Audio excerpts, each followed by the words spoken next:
Welcome back, everybody, for another deep dive with us. Today, we're going to be tackling a story that's, I mean, it's heartbreaking, but it's also really important, and we need to talk about it. So we're going to be looking at the case of Holly Newton. She was 15 years old from Hexham, England. Yeah. And for our listeners who aren't familiar, Hexham is a town that you might picture as idyllic, Right. peaceful, a small town. And that contrast actually is what makes this case even more impactful as we dig into it. So for today's deep dive, you've provided me with a mix of sources here. We've got news articles, we have court transcripts, and we even have some personal accounts. Yeah, it's a really interesting mix, and I think that the juxtaposition of this event happening in a quiet, close-knit community just goes to show that these things can really happen anywhere. Exactly. And I think that's what makes it so important to understand this case. Yeah, and we see headlines all the time about teen violence, but it's easy to just scroll past. Right. In this deep dive, we want to understand, not just what happened, but we want to understand why it happened. Yes. How it happened, and maybe even what could have been. Absolutely. So to start off, let's paint a picture of Holly's life before this tragedy occurred. Sure. So from what we can gather from the sources, Holly was a vibrant young woman. She was very involved in her local art scene. She had a passion for creative writing. One story even mentions that she wanted to be a journalist. Oh, wow. And her friends described her as like the glue that held their group together, always there with a kind word, always willing to listen. It sounds like her loss wasn't just a statistic. No. It sounds like it was a seismic event for that community. Absolutely. And it makes you wonder, what if things had gone differently? Yeah. So the sources indicate that her relationship with 17-year-old Logan MacPhail started out pretty normal, like a lot of teenage romances. But then things took a dark turn. Yeah, and it's understanding that shift that's so critical because initially their relationship seemed so typical, people even envied their relationship. But over time, friends started to notice these changes in Logan. He started exhibiting possessive and controlling behavior, and even using these subtle isolation tactics. And I think it's important to remember that these early warning signs are often dismissed as just typical teen drama. Right. But they can really be an indicator of something much more serious. You bring up such a good point. How do we, especially when we're talking about teenagers, how do we distinguish between the normal ups and downs that happen in all relationships and these red flags? Well, that's where understanding the nuances of toxic relationships becomes so important. It's not always these like grand gestures or these really obvious signs of abuse. It's often a very subtle pattern of behavior that erode a person's sense of self-worth, their autonomy. You can think about it like this. A healthy relationship allows both people to grow. Yeah. In a toxic relationship, one person is trying to exert dominance and control over the other. And that's exactly what the sources are indicating in Holly's case. Her friends started to notice this controlling behavior in Logan. And eventually, even Holly recognized those red flags. And to her credit, she decided to end the relationship. And I think that speaks volumes about her strength and her self-awareness. Even at 15, she knew what she deserved. It makes what happened next even more tragic. Because Logan's reaction to this breakup wasn't just sadness, it was something a lot darker. The sources detail a period of intense stalking, harassment, which had to have been terrifying for Holly. Absolutely. And there were reports of him following her. Wow. Showing up at places that she would frequent. Yeah. Bombarding her with messages, even creating fake social media profiles to keep tabs on her. This type of relentless pursuit, the inability to accept her decision, that's a classic sign of obsessive behavior. That's chilling. Yeah. While this might be hard for some listeners to hear, it's important to understand. What signs should friends and family be looking for in situations like this? That's the million-dollar question because early intervention is key. And we can see from the reports that Holly did tell some of her friends. Oh, really? About her unease. And so often these small whispers of concern, these changes in demeanor, are overlooked. So as friends, as family members, we shouldn't dismiss those. No. Even if we think it might just be typical teenage angst. Exactly. It's about being attuned to those shifts in behavior, asking the right questions, creating that safe space for your loved ones to open up without judgment. And if someone does confide in us, what then?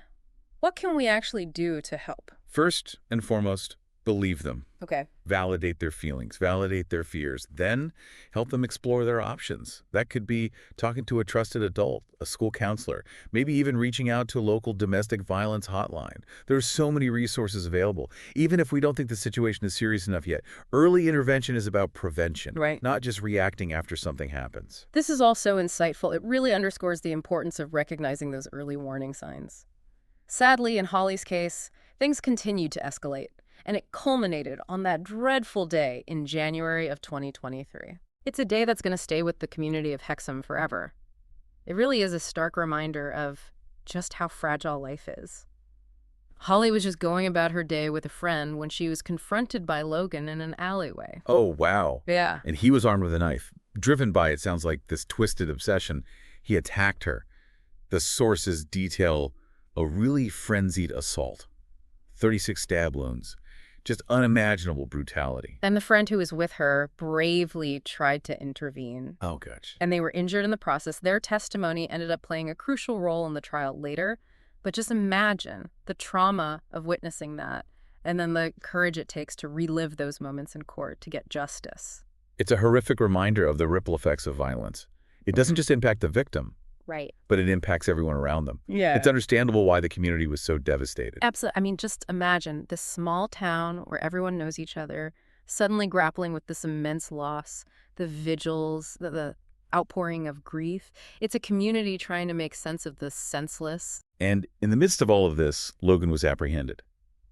And the sources describe him as being really detached, Yeah.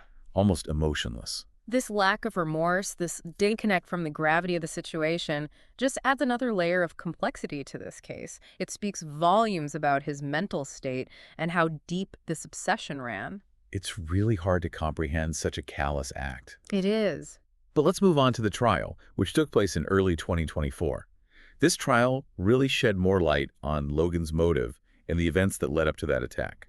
Yeah, the trial, it brought forward a lot of new information, helped paint a clearer picture of Logan's premeditation.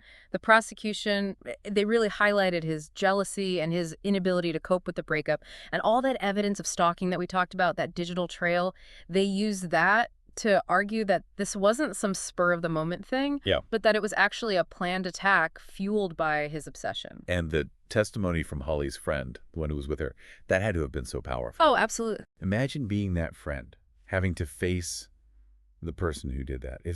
It's remarkable. Yeah, it must have been incredibly difficult for them to relive that. Yeah. But their testimony was crucial, because it provided that firsthand account of Logan's behavior, his lack of remorse, even while he was attacking her. It's so heartbreaking to think about. Now, the defense, it's their job. Right. They tried to offer up a different perspective.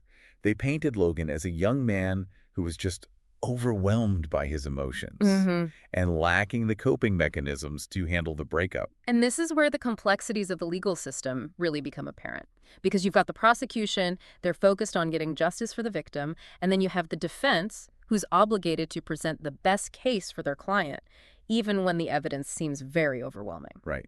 And it's not our place to judge either side. No. But it does make you think about these larger questions, of culpability, intent, how we as a society deal with these really difficult situations. Yeah, for sure. And Holly's case, it isn't just a story about one event. Yeah. It forces us to confront those larger questions about the justice system, about our responsibilities to each other, and how we can prevent these things from happening, both as individuals and as communities. It's a much larger issue, isn't it? Violence against women and girls. Yeah. Especially in the context of relationships. It is. And it's something that we shouldn't shy away from. Because Holly's case, sadly, it isn't an isolated incident. No. It's a pattern. And that's why it's so important to understand what causes this. What are the societal factors, the cultural norms that contribute to this violence? Yeah. So how do we connect Holly's story to those bigger issues? I think it's easy to feel like overwhelmed or powerless in the face of something this big. Right. So what can we do? Well, it starts with awareness. We have to educate ourselves and others about toxic relationships, about how insidious they can be. Toxic relationships, they often follow these predictable patterns, this gradual escalation of control, possessiveness, emotional abuse. And these early stages, they're often just minimized. Especially in young relationships. Exactly. So Yeah. it's about teaching young people and ourselves to be aware of the red flags. We have to give them the tools to distinguish what's healthy in a relationship and what's harmful. It's about having those open conversations about respect, boundaries, and consent. So we shouldn't be, like, suspicious of every teenage romance. No, not suspicious, but aware. Okay. We need to empower them with knowledge so they can make their own informed choices. That's a good point. And it's not just about recognizing the warning signs in others, right? Right. It's recognizing them in ourselves, too. Exactly. Have we ever been controlling in our relationships? Have we ever tolerated disrespect from a partner?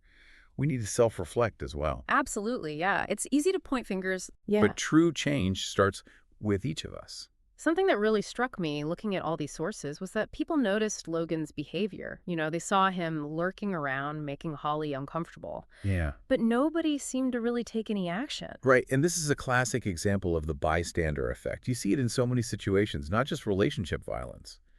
People will notice something's wrong, but they're hesitant to step in. They think, oh, somebody else will do it, or I don't want to make it worse. But we see in Holly's case that inaction, that silence, it can have devastating consequences. It's a harsh lesson to learn, but it's one we have to learn.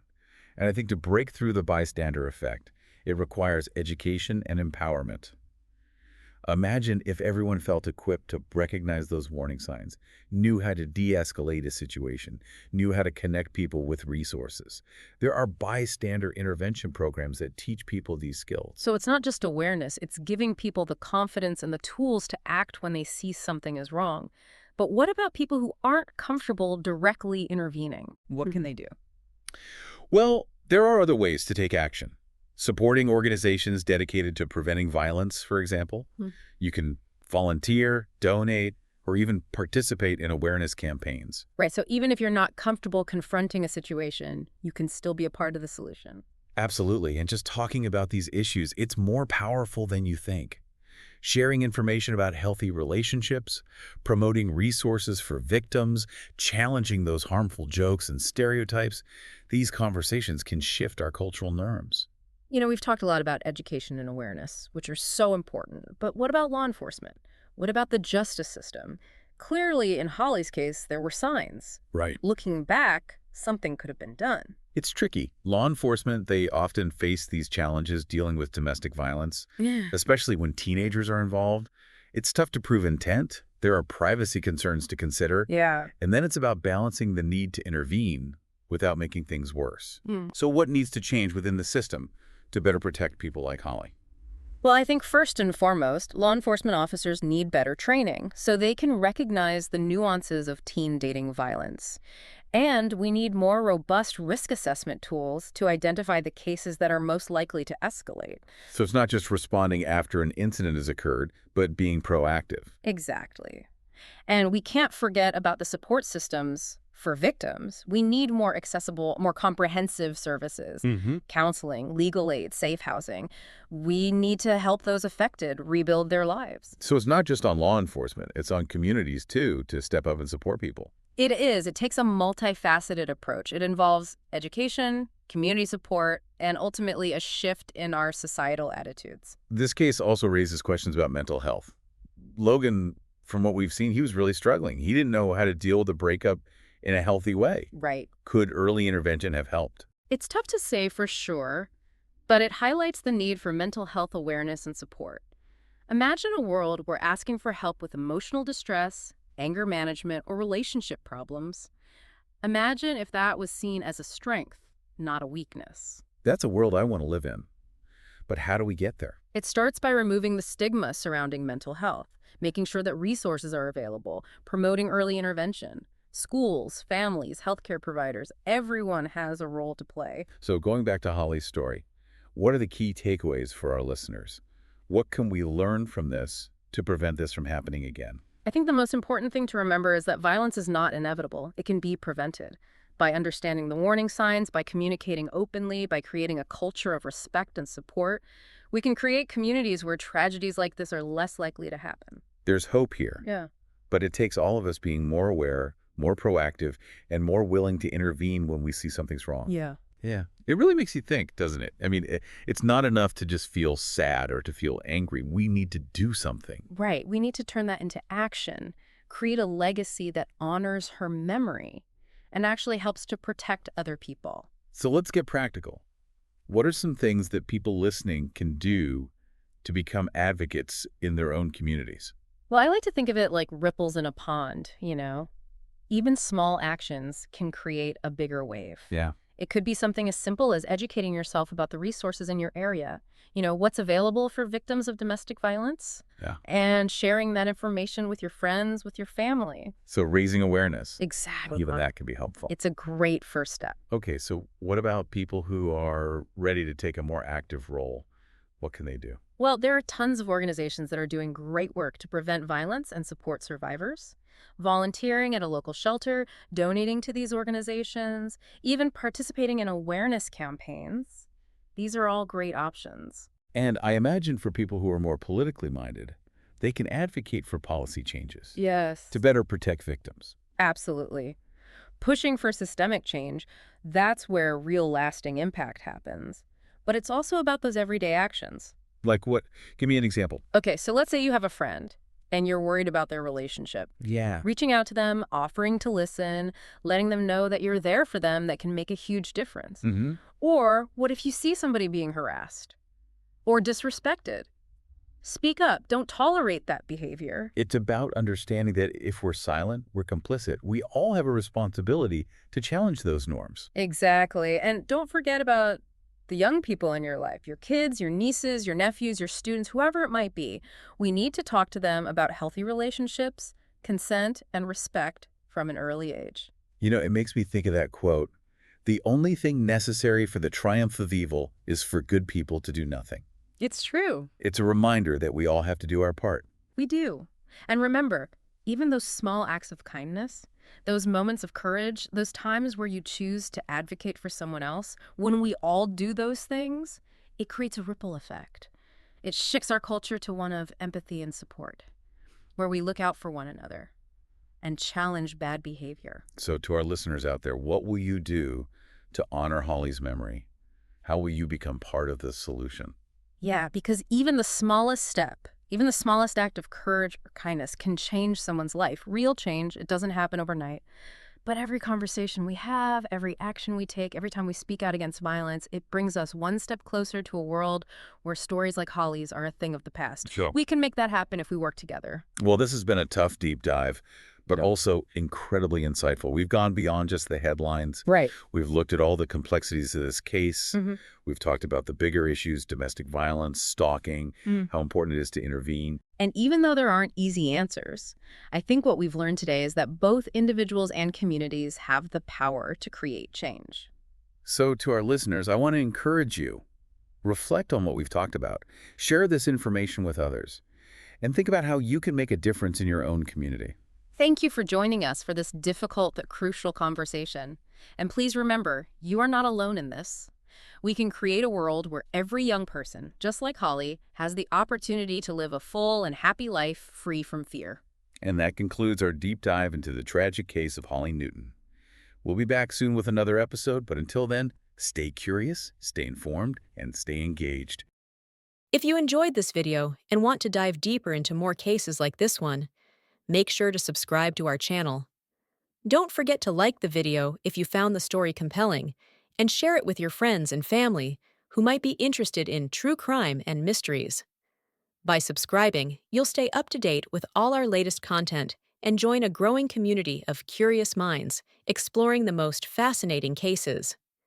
Click the notification bell so you never miss an upload. Your support means everything.